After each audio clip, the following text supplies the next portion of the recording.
to another episode of Mental Odyssey. My name is Sarah, and today I am joined by my wonderful husband, Tomas.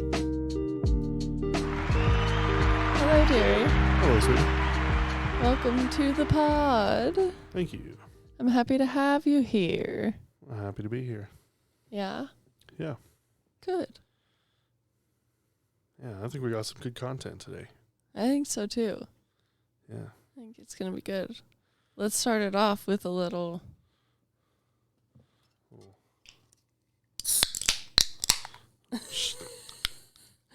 For our ASMR folks out there. Do a little... No, I'm going to over there and mute you. I'm going to go over there and mute you. Sorry, I bit my tongue midway through that. I'd like to see you try. So we got some good content today. Yeah. Yeah, at work, I was having a conversation with one of my coworkers, and it gave me an idea of what to talk about. We were going to talk about our argument. Right. Sorry.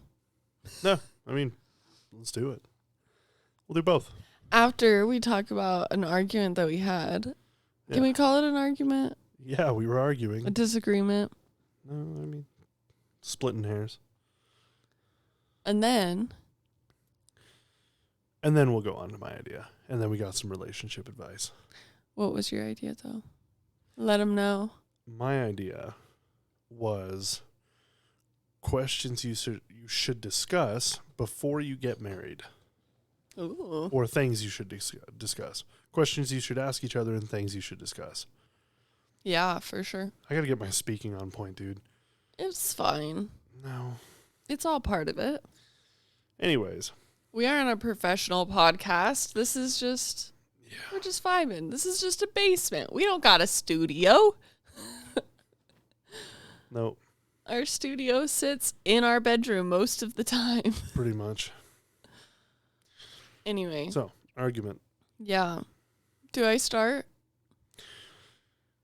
What were we arguing about? Well, it started... Okay, it actually started in the car on the way home because I asked you for like the 7th to 12th day in a row, given a range just to fight off disagreement. I'd probably think it's about a week or like 12 days. You'd probably say it was a week. Whatever, get to the point. Ew. It was 6 days, by the way. 6. Oh, was it 6 days? 6 days. Yeah. I'm just kidding.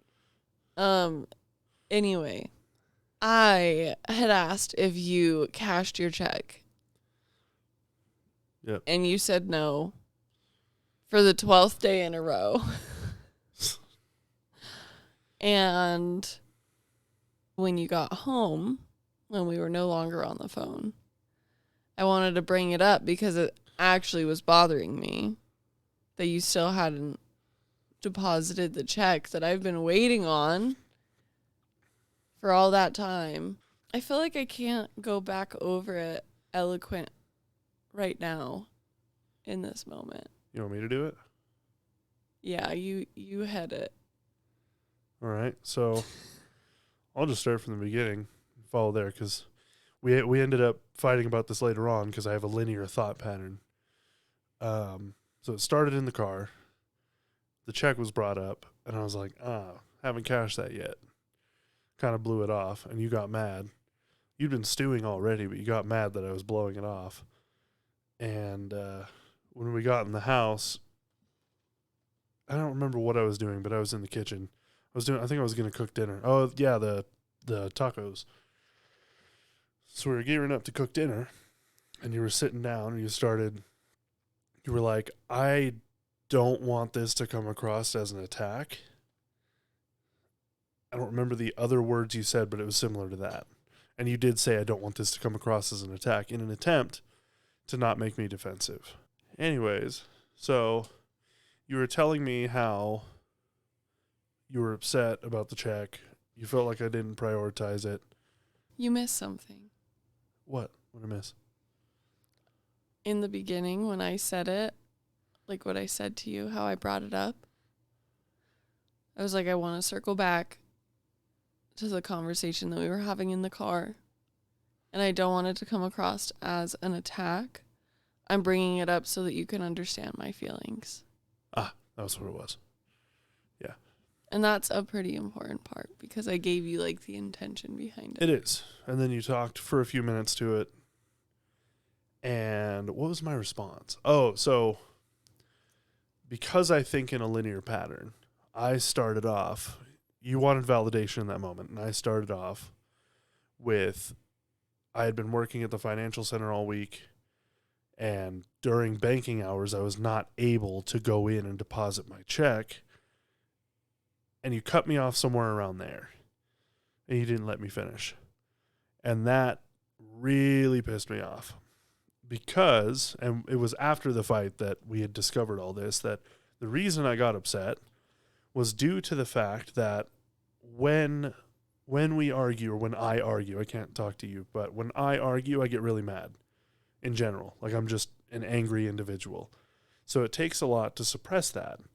And after I put all the effort into suppressing it, and then I'm like, oh, okay, well, she wants to hear a specific apology that includes the words that you used, and that has words to let you know that I mean it and that I've thought about it, not just, yeah, I'm sorry, it won't happen again, like a dry apology.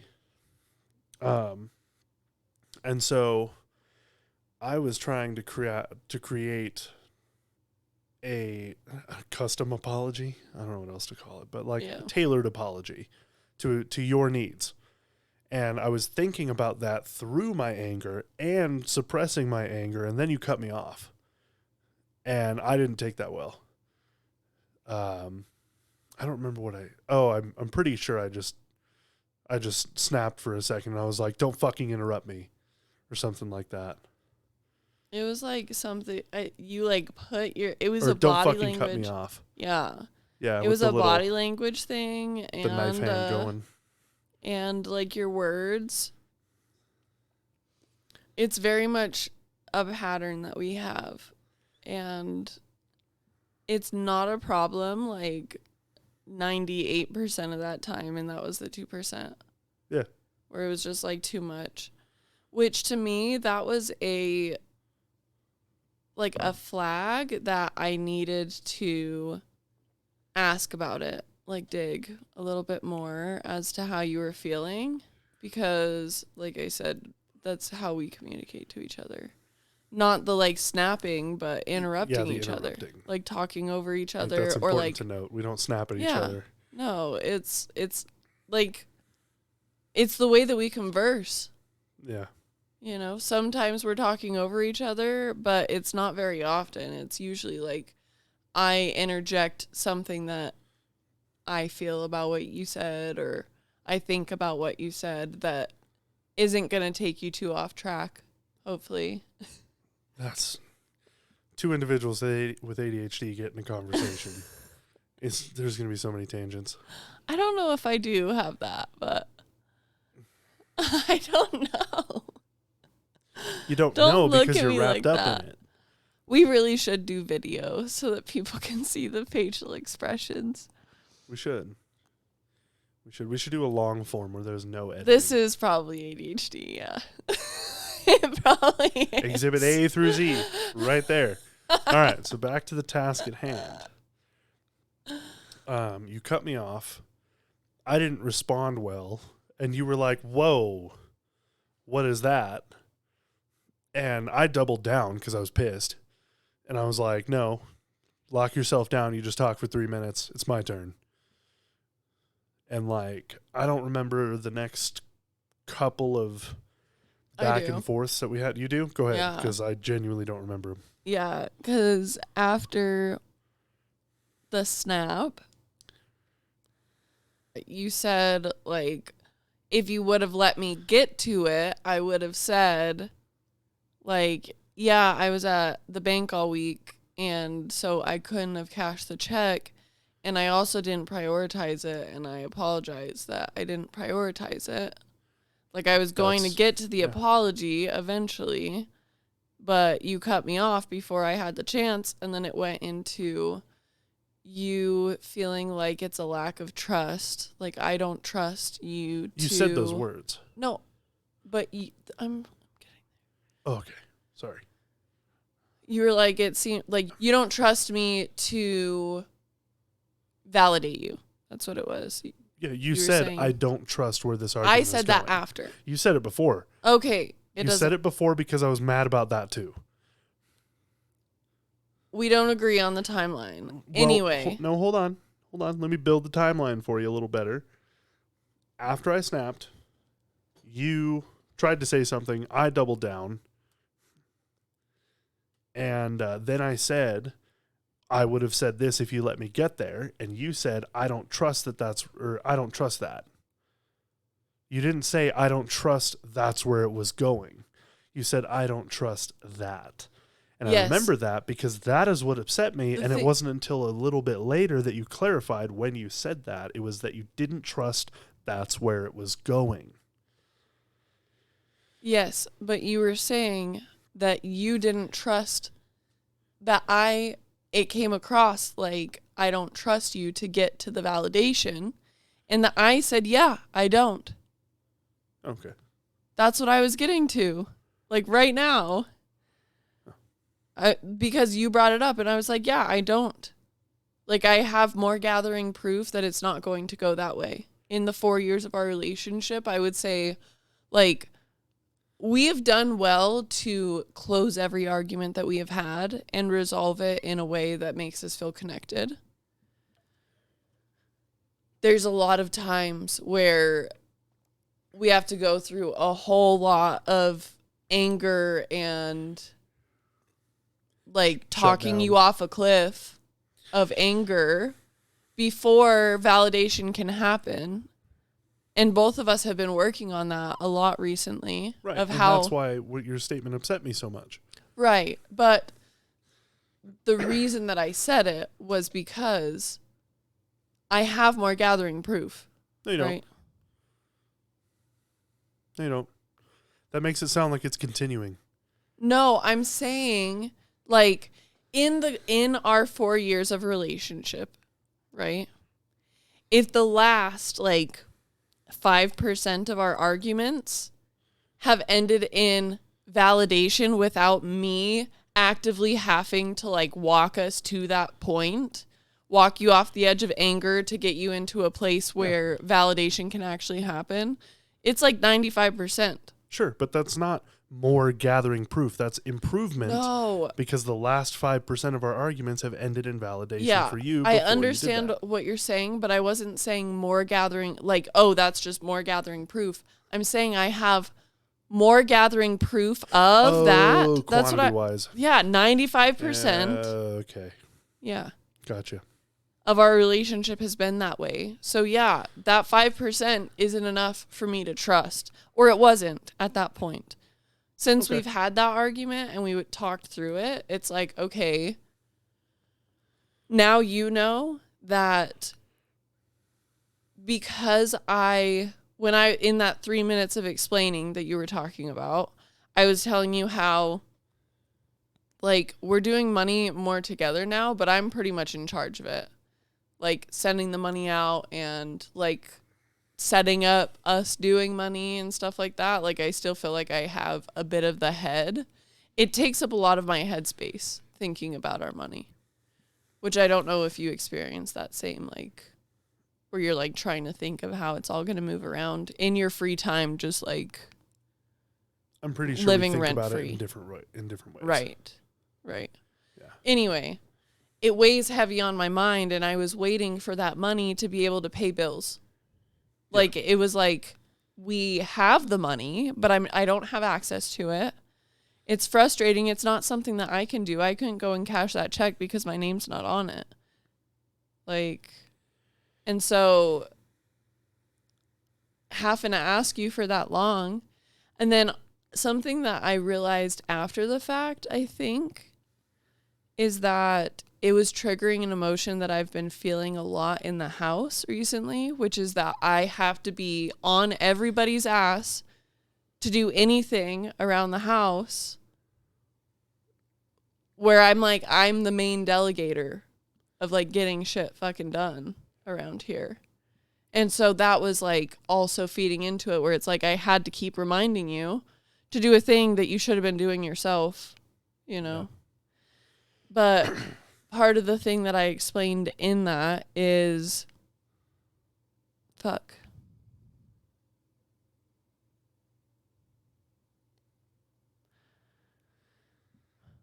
We were just talking about it, I think.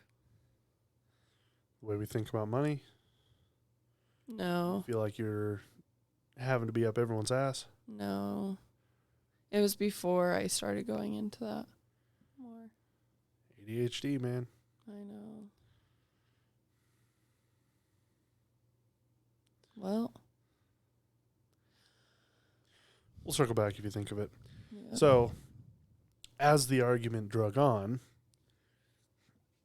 after the original upset of the check and everything, then we were getting into the meat of why I snapped the way I did. And, you know what it was? What? So, in that final moments of the conversation, or the final wrappings up before we sat down and had a nice dinner, you had said, what was it that you said that triggered the thought about when I was putting fast food on the credit card and not telling you that all that time ago? You said something about that where you felt like you were being lied to. Yeah. You felt like you were being lied to, and you said that to me over and over and over. And like it was making me even more angry because the last time you had said that to me, we almost broke up. Right. And I was getting super mad because I'm like, you are really fucking overreacting right now. Like, so help me God, if you say that again, I'm going to lose my mind. Yeah. Because I'm like, this is just a night and day thing. That was number one, it was a one-time thing. And number two, you keep dragging those feelings up for no reason at all. And then I brought up that Kaylee had said a while ago, like, I think she's about the situation years ago. She's like, I think she's overreacting. All dudes eat fast food outside of the house. And it didn't apply in that situation at all. It didn't apply there, but I felt like it applied here. I was like, you are seriously overreacting. But it wasn't that those same feelings were happening. It's that you felt you were being lied to in a separate instance from that. Yes. And yeah. I took it as... I was calling you a liar. You were calling me a liar. Which is very different saying that I feel like I'm being lied to, because I also specifically said, like, I'm not saying... Like, as soon as I saw the defensiveness starting to happen, I was like... I've learned to start getting curious about the defensiveness because it gets us to resolution a lot faster. I feel like I've been trying to do that more often, where it's like, where is this coming from? Because this isn't us.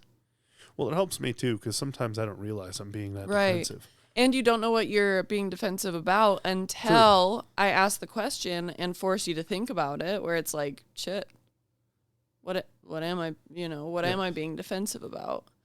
I don't respond well when I feel attacked. My instinct is to strike back. I'm like, you can't just sit here and yell at me for 5 minutes and not expect you to say something. You can't just sit here and call me a liar for this whole time. But in reality, I wasn't calling you a liar. I was trying to tell you that I felt like I was being lied to. Yeah. And that's a big difference. There's a big difference. Yeah. One is accusatory. One of them is explaining your feelings. My feelings, yeah. Yeah. But paired with what we were just arguing about, and I kind of took that personally, especially the interruption, and like my thought behind it was like, do you have any idea how much thought I put into you and making these apologies? Right. At no point before our relationship did I ever apologize like this, and I have to relearn how to do it. Well, now I've learned, but... And at the same time, I was like, I even started this conversation by saying, don't take this offensive. Like, I'm not doing this as an attack. I'm doing this to feel validated, really. And that phrase does help. I wanted my feelings to be heard. And so when you were getting defensive and like snapping at me, I'm like, dude, like we were both feeling the same way, where it's like, we're trying to do the things that we've been talking about that are going to help us get to resolution faster and help each other feel understood and validated quicker. It's just that we were feeling it in different ways. You know, we both weren't acknowledging or like reacting in a way that we thought they should based on the effort that we put into phrasing the conversation and bringing it up and like holding back those negative emotions that you were feeling, you know? I'm glad you brought up the phrasing because that was part of the reason for the upset. So you had said, and I knew this prior, you had said that the way you like feeling validation is I can see how you got there. I'm sorry I made you feel that way. Or before going into it. Right. Yes. Yeah. And that was part of the reason you were upset is because I started it by, well, I was working at the financial center all week and not at an institution. That's what I was going to talk to. Yeah. And because I already talked to it right before you got defensive about it. And I was even like, I understand that you work at a bank during banking hours, but the drive-through is open for an hour after, and you can mobile deposit. Well, that's now, but like the financial center is like a corporate office. There's I no know, bank. but you were there for a week. Yeah. Like almost, or at the, this was like Wednesday. Yeah. This was 2 days ago. Yeah. So it was 3 days into working at a branch that is open an hour later than you leave. Yeah. So like to me, I was like, I understand that. I can see that perspective. And then to hear immediately you going into, well, I was working all week. I was like, I already talked to the, like, in my mind, this is how it happened. Like, this is where my upset came into play. I was like, I already covered that excuse for you. I already acknowledged that excuse, which it's not an excuse. It's a reason. It is like a valid situation that happened. Yeah, well, but it's also the week prior. Yeah. Yeah. Not this week. Right. Like I said, I see how you got upset. Yeah. I'd been working at the branch for 3 days. Drive-through was open after I clocked off. Yeah. And I'd been lighting you up. And like, there's a situation where it looks like I'm the naggy wife in that. And I don't want to feel like the naggy wife. I don't want to be like in that position. At no point in our argument did I feel like you were nagging me. Well, I felt like I was nagging you because I had to keep reminding you every fucking day, hey, track down that check. You know, do this thing. Well, you were saying track it down, and then I tracked it down and got it, and then you were saying deposit it. And track down the other check because there's still one more out there. Yeah. Which you still have to do. But well, like I said, this was supposed to be payday. So yeah. I'm going to call them on Monday. Anyways, so when I had started to apologize, you had already, when you first started talking for that 3 minutes or so, you had already said, I understand you were working 9 to 6 at a place that did not have a bank. Yeah. Despite being the corporate office for the bank. And so for me, that's where I started my apology because I think in a linear fashion. So I would have started there, and the apology would have sounded something like this. Well, after I picked up the check, I was working during all banking hours, training, and my mind was occupied with that. I did not prioritize the check as I should have, and especially on Monday when I went to work in the bank. It was just the furthest thing from my mind. I was not prioritizing it the same way you were. Right. And I apologize. Yeah. And I cut you off as soon as it started sounding like you were going to go into defend mode because I did not have the energy to like... You didn't have the trust. Go through... Yeah. I didn't have the energy to go through the whole song and dance of having an excuse. And I didn't trust that it was going to go any other way than that. Like that was the way that it was going to go with the way that you had brought it up. Because like if you could have acknowledged any of the things that I said in those 3 minutes, that was not... the one thing excusing why you did it or the one, reason. Like, I appreciate you bringing it up the way that you did. Talk to, like, thank you for bringing this up as not accusatory. I'm doing my best to not feel that way. Yeah. And I understand where you're coming from. And then even if right there you go into... I've been working like different hours and I didn't prioritize it as much as I should have. Yeah. Like the verbiage really does matter in that just because we've been working a lot on the way that we communicate. Mm-hmm. Not that it necessarily needs a lot of work, but we want to like get better at it. Of course it needs work. Yeah, it always It needs always work. needs work. Yeah.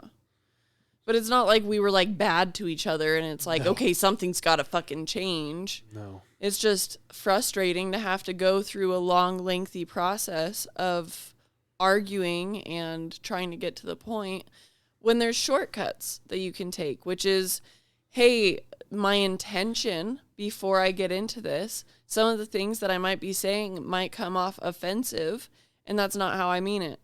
I'm talking from the place of my feelings, and I want you to understand that this is just my feelings. I'm not saying that it's fact. You know, it's just factual in my brain at this moment. And I want to bring it up so that I don't have resentment building. Yeah. I don't know if that's the right word. Can we look that up? What, resentment? Yeah. Yeah, that's the right context. I feel like that's a strong word, though. Let's see. No. Resentment. Because you said resentment building. It starts small. It's a powerful word, but it starts small. What is the definition of resentment? Bitter indignation at having been treated unfairly. Yeah. Yeah. You're bitter. That's fair. Yeah. Yeah. So then another thing, after things had calmed down a little bit, I had pointed out something you had told me before where I still don't remember the situation this happened about, but I had made a decision for you while thinking of you. I was like, oh, this is how she thinks, this is what she might want. So I made a decision, did something, you weren't satisfied with it. And again, similar to this fight, I got angry because I'm like, do you have any idea how much thought I just put into you and you blew me off like that? Right. And I got really mad about it. But afterwards, you had said, you took the choice away from me. Yeah. Like, talk to me about it first. It might spoil the surprise, but it gives you a choice. Exactly. And that's why I got angry when you cut me off. Because you didn't give me the chance. Sorry, give you the chance, not the choice. Right. That's why I got angry. Because I did not have the chance to prove to you that I can validate you without you having to get there. Right. You took my chance away. Right. And I was already angry. Yeah. But the phrase that you use when you kick things off like that, you've used it a few times. It does help. That's my phrase to I can be angry about it all I want. Just keep quiet and listen. Yeah. That's my Put the listening. guns down phrase. for a second. Yeah, because if you just come in and light me up, it's just not gonna. It's not gonna go very well. I'm gonna get pretty mad. Yeah. But We've you learned saying that. something of the phrase like, "Hey, I want to tell you something, and I want you to listen for a second. Try not to take it too personal." Yeah. Even though I more than likely will, it's my cue to keep it on the inside for a second and let you finish. Mm-hmm. There's a lot of times where letting you finish provides more context where I'm like, oh, it's not as personal. Right. It's not as much of an attack. You know, I just have to say how much I appreciate you and the way that you communicate, because anger is your primary emotion, especially when you're feeling attacked. And even with that, like, you're fighting with the intent of resolution always. And like, that's what makes our communication worthwhile, because like I've worked a lot on my communication, right? Yeah. And it would be for naught if you didn't have it too, you know? Like, it doesn't work if only one person is good at communicating and willing to like go through the motions. And anyway, that's a long-winded way of saying that I appreciate Well, I like hearing it. Thank you you, dearie. and your communication style and your willingness to like keep arguing until it's actually through and until we can like hug each other with intention, you know? Yeah. Yeah, we're not. Our version of a knockdown drag out doesn't involve name calling. No. It doesn't involve personal attacks. At least we try not to. And when it does, it's usually because, like, life is fucking spiraling.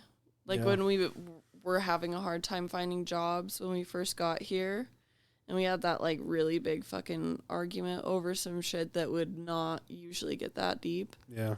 It's like, there's a reason behind it.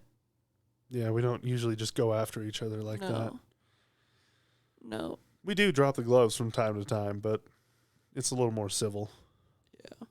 I was actually, so this, the coworker that gave me the idea, hey, we can use this as a transition. There you go. So I was talking to her, and because she had asked me the question, after I came up with the idea and wrote it down, she asked me, what would you discuss before you get married? And the biggest thing for me was communication. So I mentioned that you and I had figured out each other's argument style, which was super important because I get angry. I get angry and I lash out, especially if I feel attacked. And you shut down from that. You don't respond well to it either. You completely shut down. Yeah, it makes especially me feel if like I a kid. start cussing and yelling. Yeah. Yeah, you shut down. And so I told her that we had to learn to work with that. We had to learn to work with each other's strengths and weaknesses, and now we're at a point where we can communicate effectively. But it wasn't always that way. Yeah. I mean... Your go-to is being explosive. Mine is being implosive. Yeah, exactly. Yeah.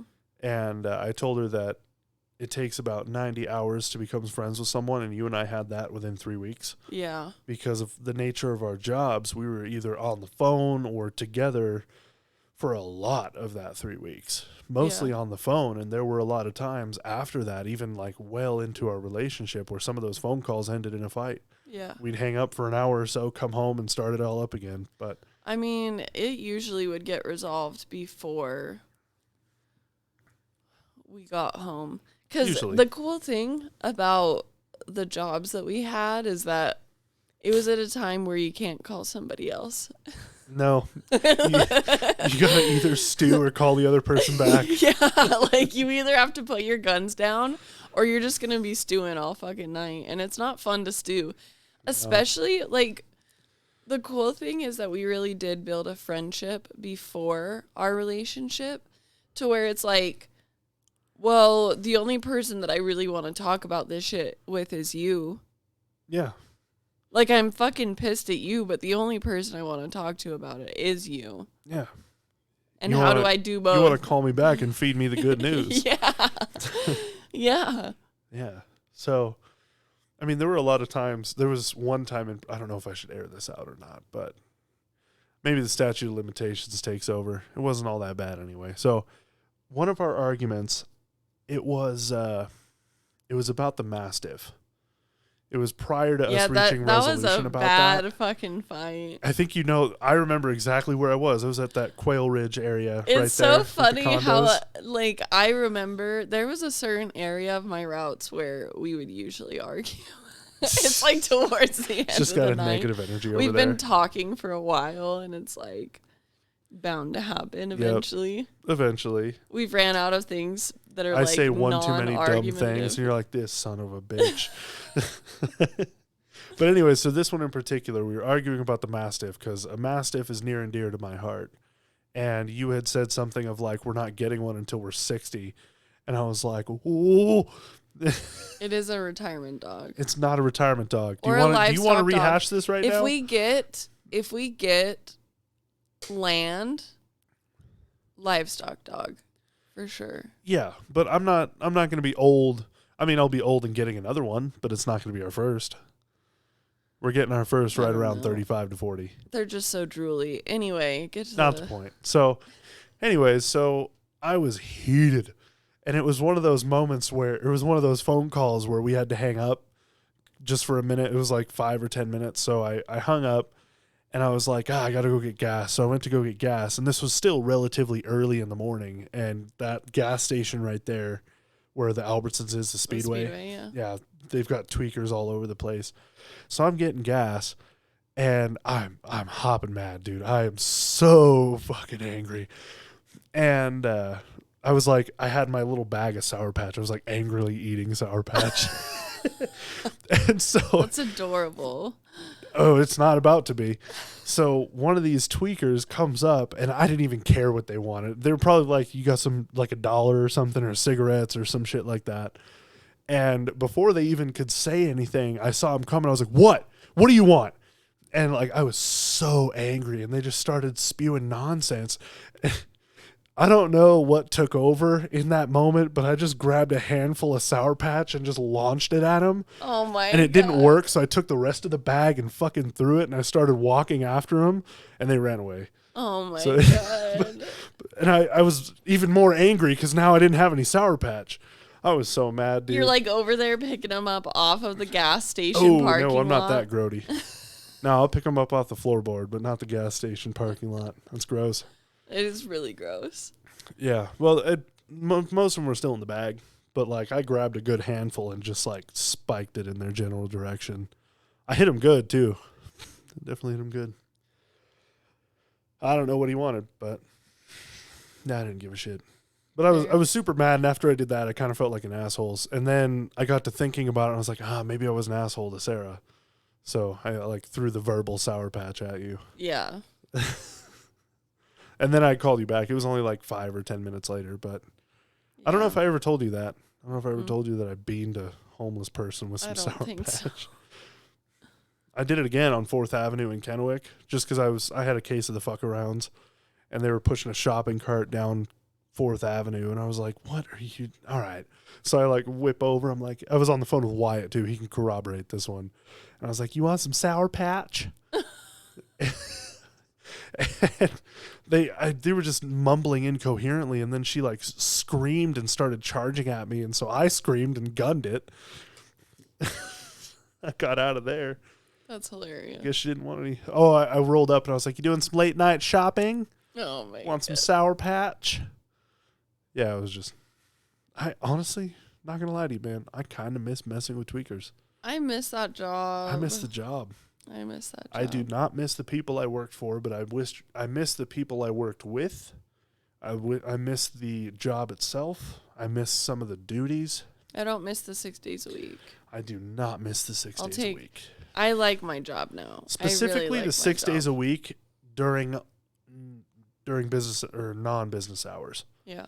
Like when nothing is open. I mean, There's no I people loved out. going Winco shopping at 4 a.m. Oh yeah, it was a blessing and a curse. perfect. And during COVID, when they closed down Winco, it wasn't 24-hour anymore. I basically didn't do any shopping. Yeah. It sucked. The Walmart used to be 24-hour. Trying to go to bed at fucking 2 p.m. in the RV. Yeah, dude. Oh, boy. That was not good. No, it's 98 degrees outside, Yeah. 89 degrees inside. It was miserable. Yeah. Anyway, you brought up that Anyways, so, argument. well, the point of it was that there were plenty of times where we had to hang up Right. and cool off for a second, and my version was throwing gummy snacks at homeless people. The unhoused. Oh, sorry, the unhoused. Oh, geez. Gotta be PC, dear. Yeah. But, I mean, that was many arguments where we had to hang up for a minute and, like, just stew. And there are plenty of times where, like, I'm pretty sure we were both playing the same game of I'm not calling him first, he's calling me first, because then you'd have a little leverage over the person that was calling you. Yeah. And I'm pretty sure there's a couple of those times where I called first, and the first thing out of my mouth is like, listen up, fuckface. I never call you that. But I would say, like, listen up. I was an asshole. You'd call me Hitler.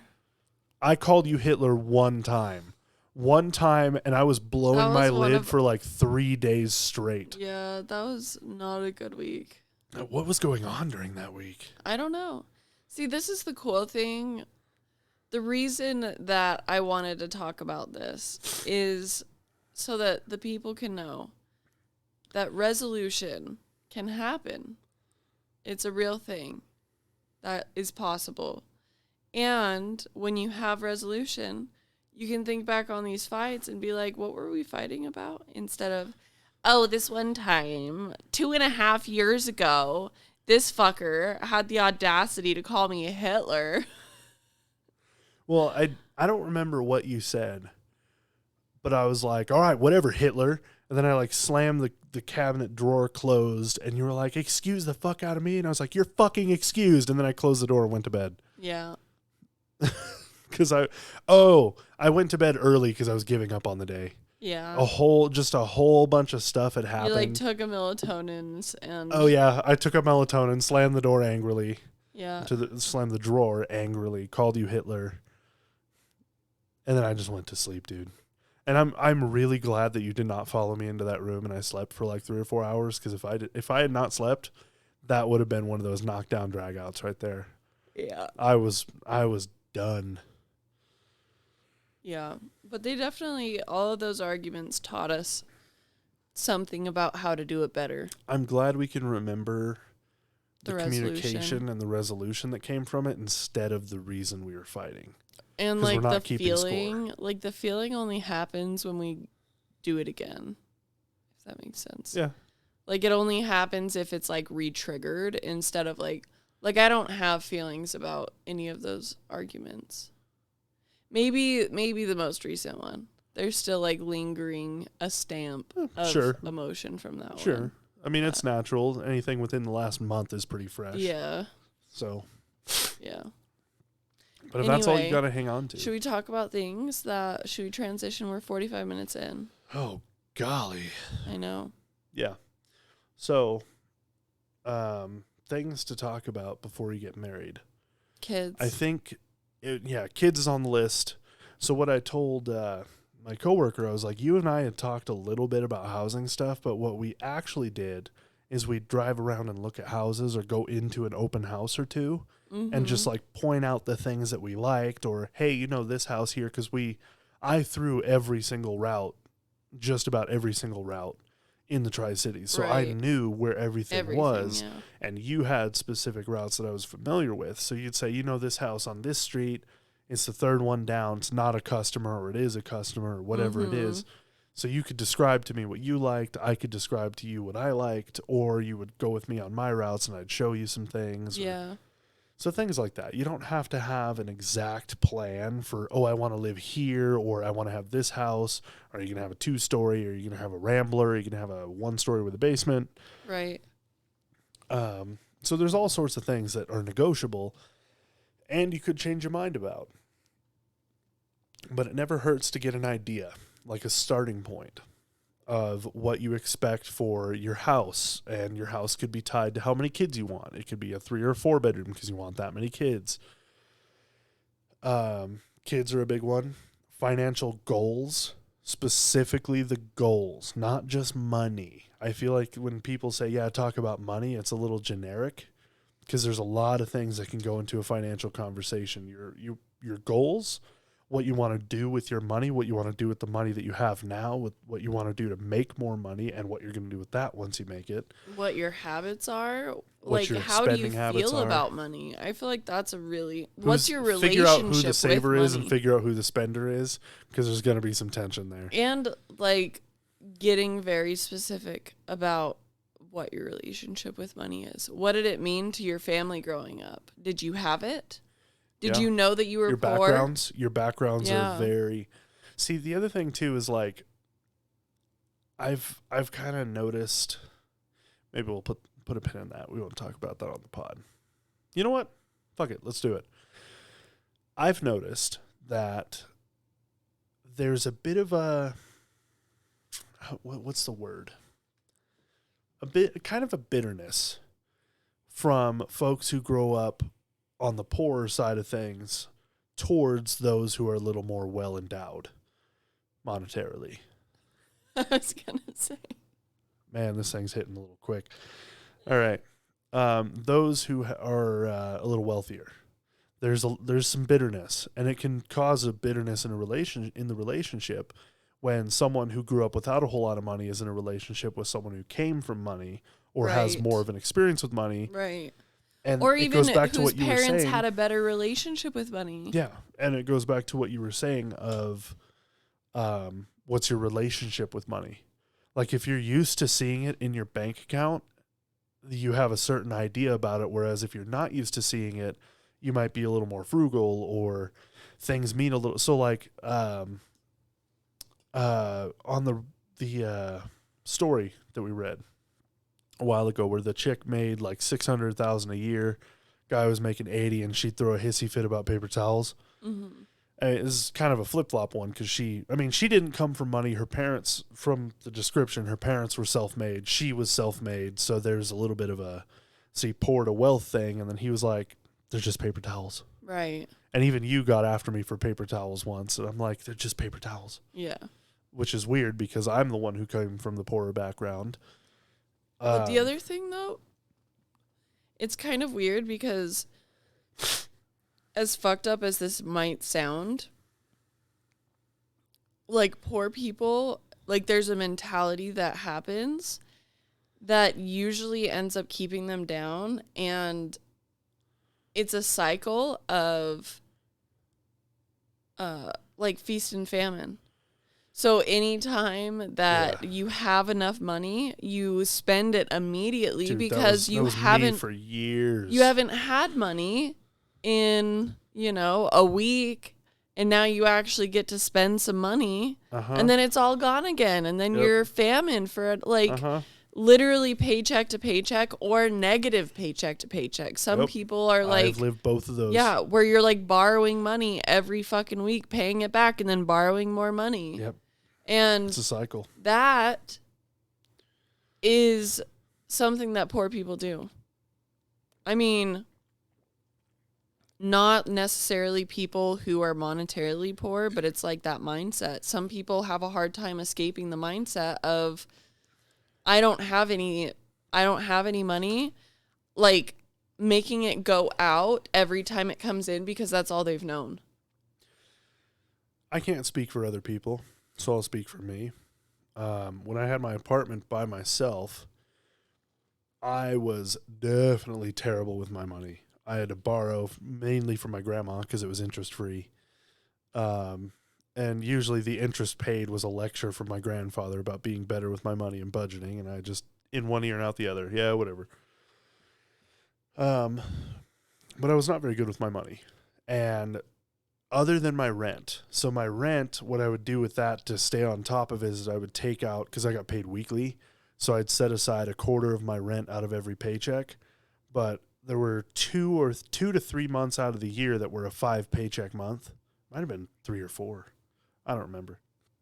But instead of taking that 5th paycheck and saving it because it was unplanned for, spending spree.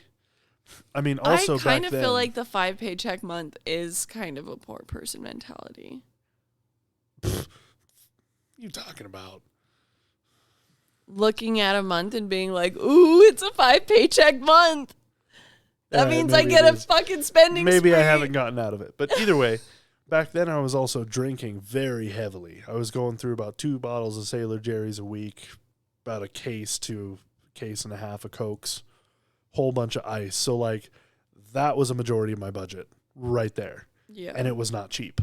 And that was just the Sailor Jerry's. That wasn't including, oh, do I want vodka this week instead or something like that. So I had that I would prioritize. I wasn't cooking very often, so a lot of it was eating out. And just like car payment, I was behind on my car payment a lot, like nearing repo territory. Poor people shit.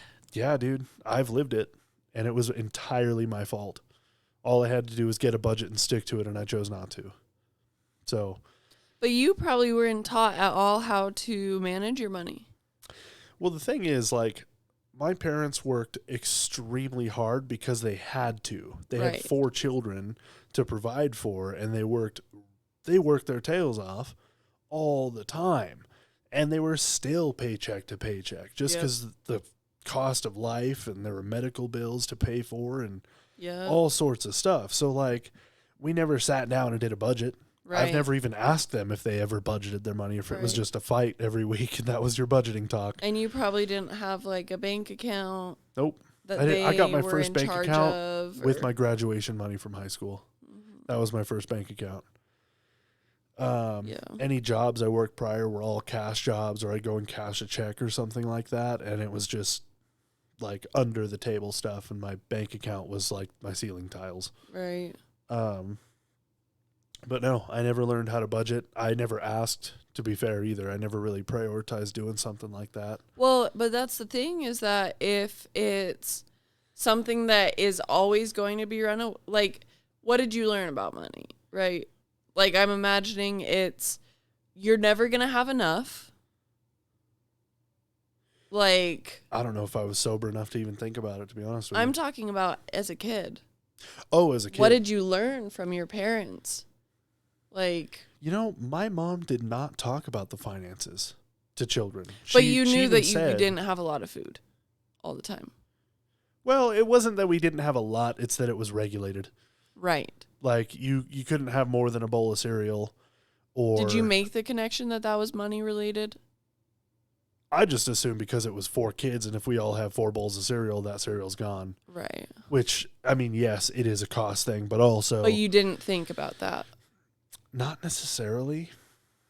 Not like there were a lot of times where we were reminded how expensive it is to feed all of us, and like I said, they were regulated. Like the Cokes in the fridge, we were never allowed to have that.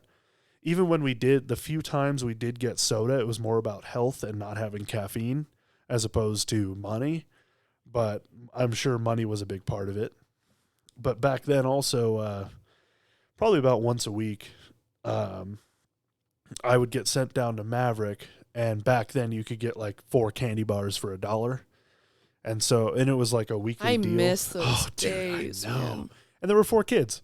And so what I'd do is my dad would send me down there with $2 and whatever, like $2.25. I'd get 8 candy bars. That way, like, there were 4 for all of us, and then him and my mom could have 1 too. Or so, I assume maybe he ate all 4. I don't know. Right. But all I remember is like 4 of us, 4 would get placed on top of the fridge, the other 4 would disappear into my parents' room. Mm-hmm. So I don't know what happened to them there, but things were a little cheaper.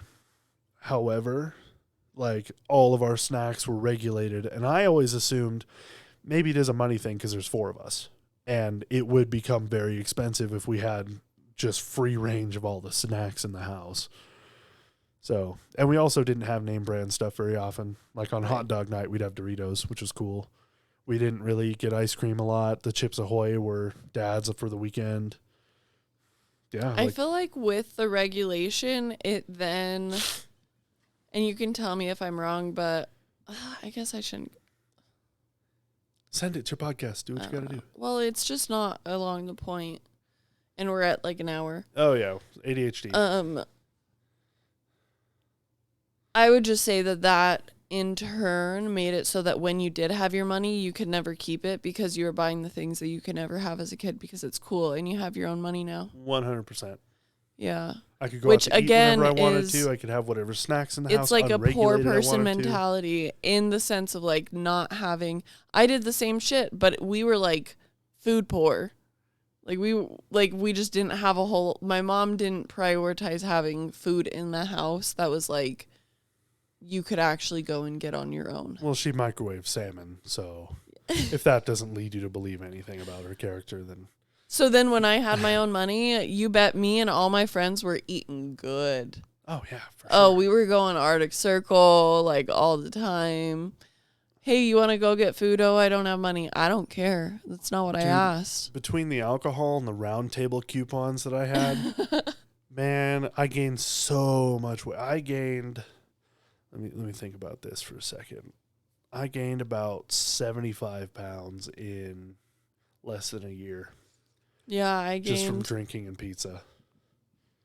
The bachelor diet. I gained like 50 pounds after I graduated high school and moved in with my ex because we just had like, his mindset about money was very much, or the way that he operated with money was very much it went out as soon as it came in, and he was borrowing money from his grandma and, very like less than paycheck to paycheck.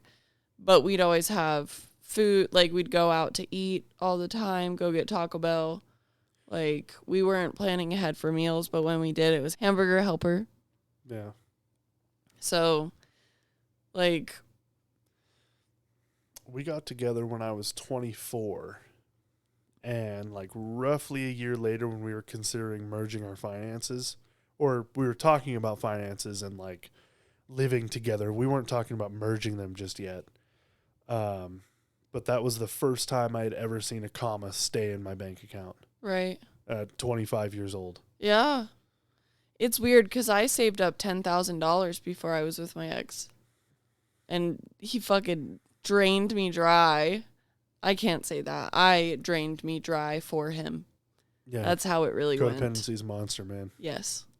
It was a choice. It was very much a choice, but it felt like I needed to take care of him. Oh, that's another thing right there. We'll take a break from this one and go to the next subject. Accountability. Like right there, you took accountability for your actions.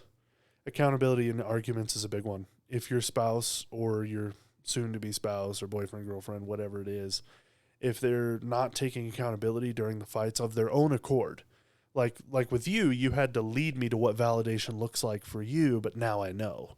Right. And that's okay. But if it's just a constant thing of they're never taking accountability, life's short, dude. Walk away. Yeah. Walk away. If it happens over and over, point it out. Like give the chance for change. That's the thing. Like you don't have to just be like, all right, deuces, you aren't perfect for me. I'm out. You're never going to get the perfect partner. You have to earn that. Yeah. And you have to earn it through change of your own as well. However, if you're changing for the positive in the relationship and your partner's not, evaluate it. Yes. Call them out for it. Don't just up and go, because there may be plenty of things about that person that you like. There's just a few that are nagging at you really bad. Call them out before you give up. Yeah. Give them the chance to change before you give up on it. And that's why I have my 3 strikes you're out policy. Because like I will give 3 warnings before I take action. Yeah. And they get progressively more aggressive. Yeah. The first one's like hey, I don't really like this. Gauge how they respond. Second time it happens, hey, I warned you already. This is really getting on my nerves. You need to cut it out. Mm-hmm. And then the third time is, dude, you're not listening to me. I'm going to take a break for a minute. And that doesn't mean from the relationship. Like I'm going to go do something for a day. Just peace out. If you're not living together, just like take some personal time. Mm-hmm. Whatever it looks like, but don't give up. Don't give up right away. Yeah. I feel like there's a lot of encouragement on social media these days for partners to leave each other. Right. And they're like, he's not perfect. Get out of there. Like, you never get the perfect partner. Right. On paper, you and I are polar opposites. Even now, we're still polar opposites. Yeah. It shouldn't make sense. It shouldn't make sense, and yet it does because we earned it. We had to slog through a lot through phone calls. I think one of the things that I think is important to talk to along the lines of what you were saying is how important is mutual growth to you? Because that was a conversation that we had where it's like, are we going to continue to grow together? Neither of us wanted a relationship when we got together. Yeah. Yeah. Like, are we going to grow together or are we going to grow apart? Yeah. Because I very much am a growth-oriented person. If there's somewhere where I'm not seeing something that I'm doing and it needs improvement, I want to focus on that and improve on it and see if I can get better because it makes life easier. Yeah. You know? And so if you were not willing, if you were like, actually, I'm totally cool with exactly where I am right now, I'm not interested in getting my finances better. I like spending money. I'm not interested in like spending money, in eating any better at all. You know, like if those were hard lines, I probably would be like, you know what? This probably isn't going to work for me. Yeah. And I think another thing that has been blurred these days through social media is the difference between dating and being official. Yeah. Because like dating does not mean you're exclusive. Right. To me, I've always been of the mindset you can date multiple people at one given time. Maybe not on the same date. It's kind of fucked courting. Up. It's sure. You're gauging what's out there. Who am I going to settle with? A lot of people are one and dones and it ends up fucking horribly for them. And sometimes a one and done is good enough. Like everything is circumstantial and individualized to everyone out there. But there's going to be a point where you kind of realize you tried to do a one and done and it didn't work out. Are you with me there? Yeah, I was just looking up courting.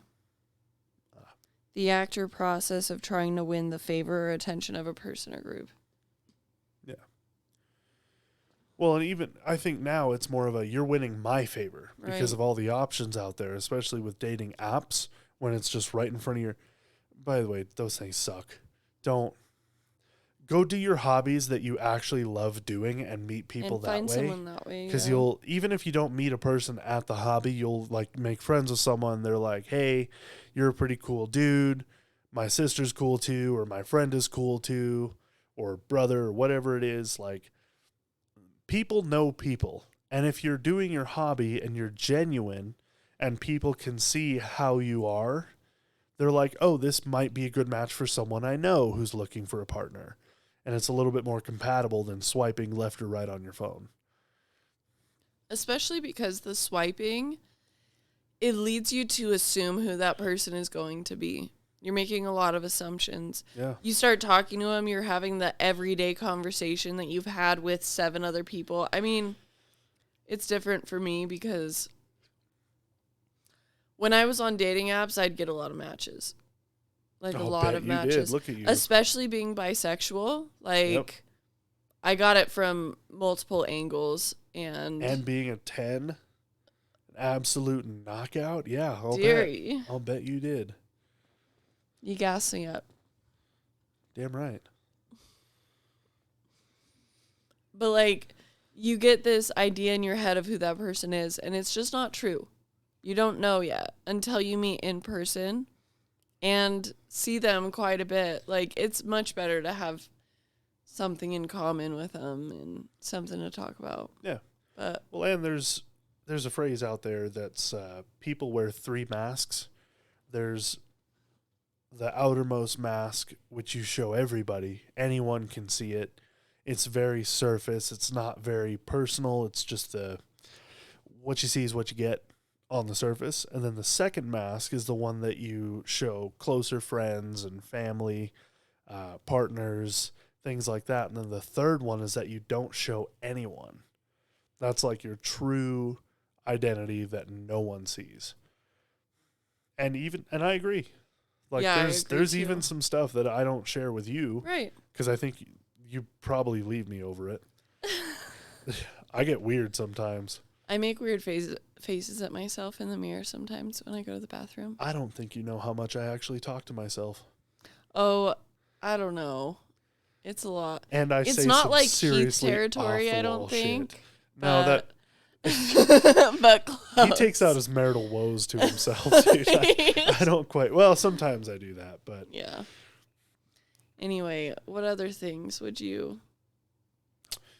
Definitely kids. Interaction with families. How relationship with your family, like yeah. Asking your partner what's your relationship with your mother and father. Asking why. Don't just take the answers at surface level. Like, if you're really trying to get to know this person, see, that's the thing is, like, I think moving in can be super fast. Like, it shouldn't be, but it can be. Like, oh, we're together now, and then 2 months in, hey, let's save money on rent because things are so expensive. It's a real enticing thing, especially when you're younger and you're not established. Like, rent can be a serious monster, and it makes sense to move into somebody. Yeah. But I can't tell you how many people, both my friends, a little younger than me, even a little older, not like still below 35, that have moved in with people too early, and now they have a story about it, and it didn't go well. And I think the benefit of having separate spaces is that you can have these conversations and then break away and get a little bit of relief and then go back to it. I can't even tell you how exciting it was to go over to your house. Oh, yeah? Yeah. Well, tell me how exciting it was, because I don't think you ever have. Actually, before you do, let me go get another beer. Hold on. It's Friday night. I'm looking to turn up. One sec. I don't think it should be on the pod. We'll just say it and we'll figure it out. It's too particular. But I don't think that your roommate knew how much sex was happening. Oh, hell no. My other roommate had to sneak chicks in the window. God, like, man. Rest in peace, Ronaldo. Like, that's what not the whole time, but once we cracked that door open, like, that was basically guaranteed every single time Just that I went over. You were probably turned on before you even walked through the Oh, threshold. for sure. Oh, for sure. The AC was a turn on by itself. Oh, the AC was the foreplay. Oh my God. The fan keeping the, oh boy. Yeah. You know, now that The I think about full-size that, bed. now that I, Space to move around. yeah. No dogs. Oh Yep. boy, it was. Dude, it bothered the shit out of me that I had it pushed against the wall. Yeah? I was like, this is some fucking 17-year-old shit. What am I doing? I'm an I lived adult. in an RV. I know. I'm glad you did. You didn't notice how shitty it was, but I'm like, at least you have a kitchen that we can cook in. yeah, dude. Oh man, was it? Oh right. Can you imagine the team building shirt in the fucking RV? Hell no. The whole RV was a team building shirt. It was. It was.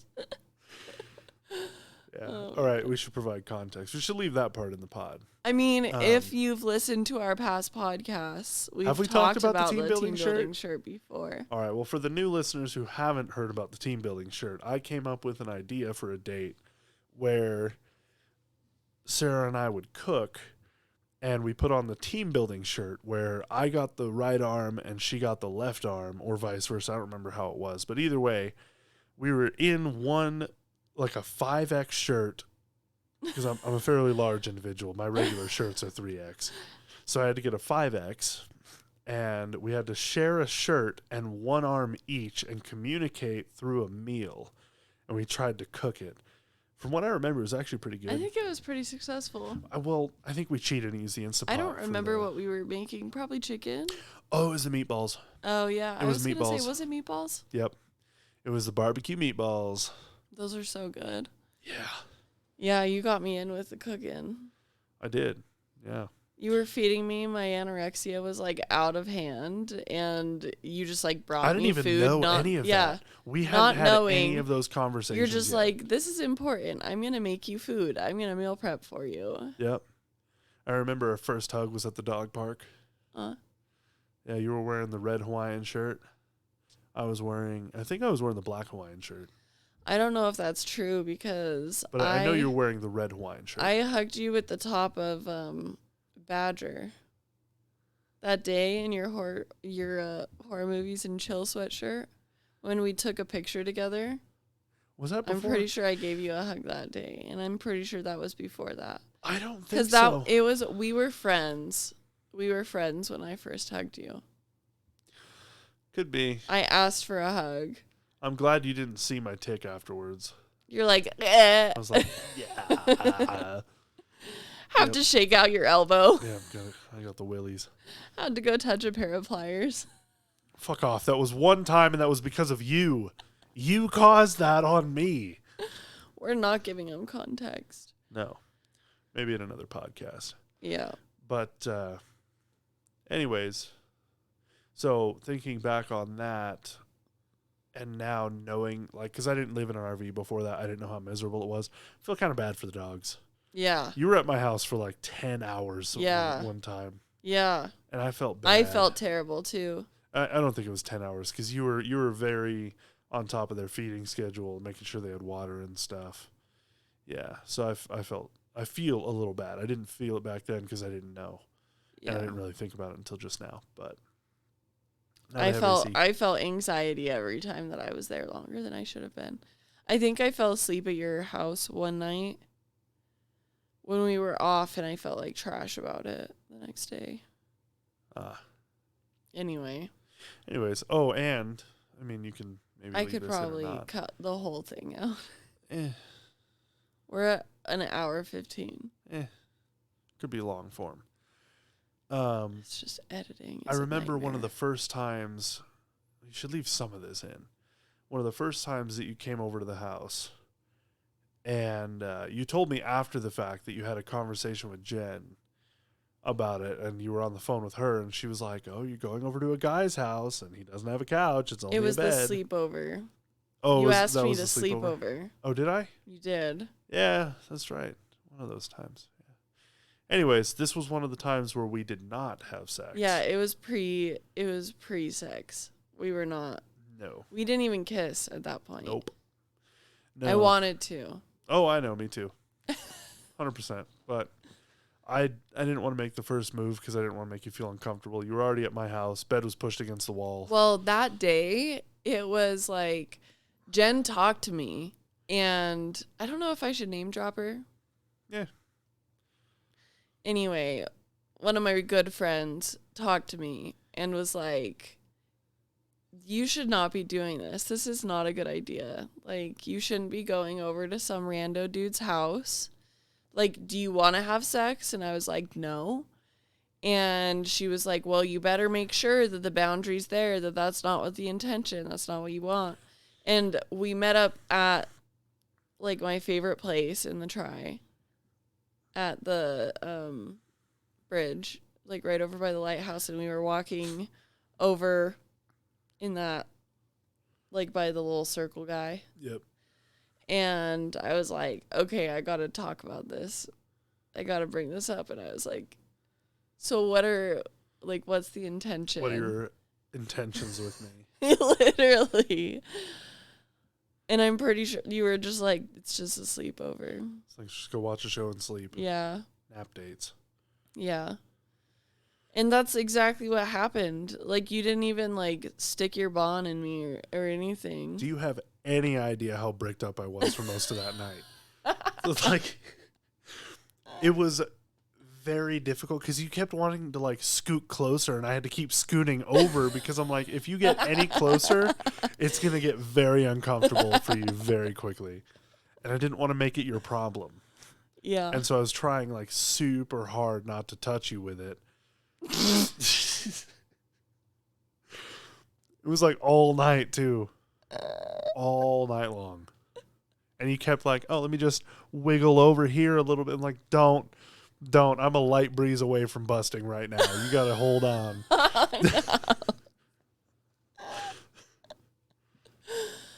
Oh my goodness. Yeah. I had an absolute knockout in my bed. Yeah.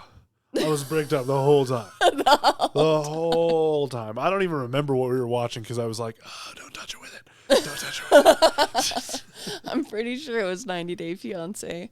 Probably. Yeah. Good show. Sometimes it was distracting enough so that for a moment I didn't have to think about it. And then I was like, oh, let me just shift. And whoa, I forgot. Yeah. So. Yeah, I was like very turned on that night by the fact that you didn't make it my problem. And that was like the first time. Did you know? No. Oh, thank God. I mean, I could guess. Yeah, you could probably guess, but I didn't feel it. And that's like the first time that I've been like that vulnerable in front of a dude and not been like forced to have it be my problem. Yeah. I'm not that way. Yeah. So that was like a big green flag. When I reported back, she's like, fuck yeah. Nice. We did it. I'm so proud of you. You didn't have sex. That happened 3 times. Yep. Yeah. Needless to Look say, at the restraint on us. Yeah, I know. But like after those nights, right before work, I definitely had to go buy a Powerade and recharge because I was we'll just fill the blanks with that one. Yeah. I don't think it was blanks. Anyway. No. No, they were not. Those were dangerous. Stop it. Those were Stop, Bubba's pissing hot. Enough. Hold on. I'm muting you. Oh, Bubba's pissing You're turned off. Bubba's pissing hot hand loads. Stop. It's getting cut out. Yeah, that one's But a little yeah. X-rated. I don't know. We're not professionals by any means. It's not a... We're telling our life experience. Trying to share it with other folks who may be struggling. I feel like I have one of the most successful relationships that I have seen.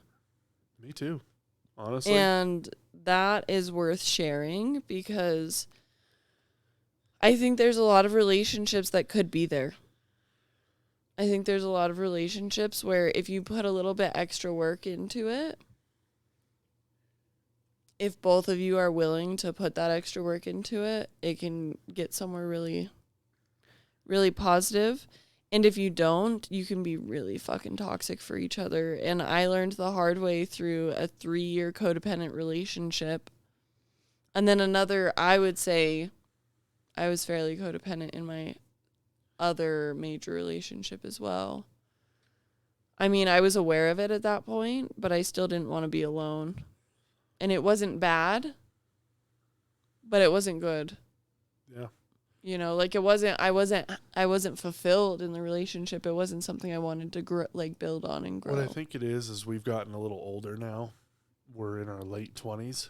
Yep. And like so going back to the coworker I was talking to today, I asked her how her and her boyfriend had met, and her boyfriend dated her best friend freshman year for like a week.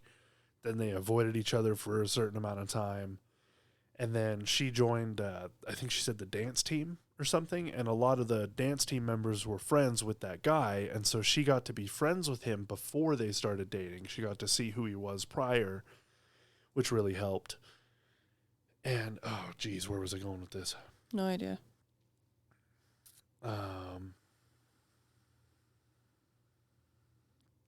That sucks. I had a good idea. I lost my train of thought. That's a huge bummer. What were we talking about right before that? That relationships can be better if you put the work in, and that codependency sucks. And codependency. I don't know. Damn. Huge bummer. Anyways, moving on from that. I'm ready to wrap this bitch up. Are you? I am. All right, whatever. It's 10 o'clock. Is it? Yeah. God damn. That might be why you're ready to wrap I it up. feel sleepy. Yeah. I love how on point my circadian rhythm is. I love that shit. It sucks because, like, my conscious brain wants to stay up and do all of the things. But, like, going to bed at 10 and waking up at 6:30 every day, it's pretty nice. It feels good. Yeah. There was a time where I'd have to trick myself into sleeping with melatonin's and shit. I only do that as a precaution. I should try doing it without. Yeah. It's just such a risk on work nights. Oh yeah. Oh yeah. Yeah, that's why I'm just grateful. Shout out to my body. Oh, and shout out to you for taking my shoes off. Oh, dearie. Yeah, you've taken my shoes off for quite a few days. I didn't take them off today. It's all right. It's so nice. Yeah. It's the little things, you know. I'm glad that you appreciate it, even I'm though you act like you don't. Well, it was mostly because of those chicken shoes. It's extended past the chicken shoes. Yeah, well. For the last 2 weeks of this new job where you have nice. I'm not used to being pampered. Yeah, you just fight it. Yeah. You can show me you appreciate it by just sitting back. I even wore my shoes for an extra amount of time today. You didn't take them off. Yeah, I didn't. Can I ask you a question? What? When did you stop loving me? Is that right? You always said there'd be signs. I'm a lizard person. Fucking maybe. You recommended Venezuelan food. It was pretty good. I'm still like satisfied. Yours was. Yeah. I'm gonna be honest with you. The meat or the pork or whatever it was that they put in there. All right, for those listening, non-breaded, but deep fried. Not good. Overcooked. So bad. Super chewy. Maybe it was just the restaurant. I'd try it again. I'd try something 3 times before I really make a decision about it. 3 strikes, you're out. Exactly. I feel like that's a fair amount of times. But overall, I gave my meal a 2 out of 10. It's not very good. Yours was about a 9 out of 10. But you got a potato and cheese empanada. It's pretty impossible to mess that up. It was really good. Oh, and those the cheese sticks or whatever those were. The cheese stick. There was a guava cheese. Yeah. The guava cheese was really good. It was. I don't know you could do that. Yeah. And the little chocolate stick. The original cheese stick tasted like those cheese zombies that we got to have before Michelle Obama. That woman took away our cheese zombies. She took away all the good lunch food. She did. We got those like Nobody cardboard liked those wheat fucking chicken sweet potato sandwiches. fries. Nope. Like Those were so gross. at the high school I went to, there would be like a certain amount of salads, and they were the big salads too. Like, and those were so good. Oh, those were delicious. But there was a set amount, so if you didn't get there right away, you were stuck with the pizza that tasted like cardboard with cheese and tomato paste on it. You were stuck with the breaded chicken on the wheat bun. It was dry as all hell. It was not good. No. I think that was it at our school. I can't remember any other choices. It was just those. Oh, maybe there was a hamburger? I don't know. Yeah, the salad, one of my friends found a ladybug in hers. Excellent protein. Yeah. Not good. Anyway, right. Derry, We got to wrap it up. Yep. Thank you for being here, and thank you for being married to me. Thanks for having me, both in your life and on the podcast. Till next time. Till next time. Mental Odyssey is a Dream and Do podcast, produced and edited by yours truly. The music is owned by Chill Hop, and this song is Velocities by Sleepy Fish. Go check them out. Thanks for being here.